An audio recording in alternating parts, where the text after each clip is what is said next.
আমার লাল সবুজের জন্ম পরিচয়। আমি ক্ষমতার রাজনীতি করতে আসিনি, আমি এসেছি আপনাদের ভালোবাসার রাজনীতি করতে।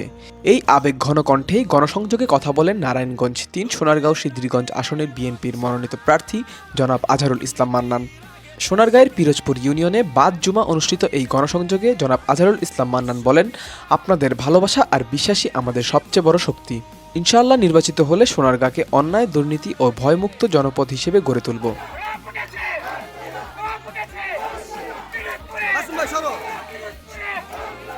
ধানের শীষ প্রতীকের এই গণসংযোগে জনতার ঢলে মুখর হয়ে ওঠে পুরো এলাকা। স্লোগান, আবেগ আর ভালোবাসায় পিরোজপুরের রাজপথ যেন পরিণত হয় পরিবর্তনের মঞ্চে। নেতাকর্মী ও সাধারণ মানুষের স্বতঃস্ফূর্ত অংশগ্রহণে এই কর্মসূচি শুধু রাজনৈতিক আয়োজন নয়, এই যেন মানুষের আশা আর আস্থার প্রকাশ।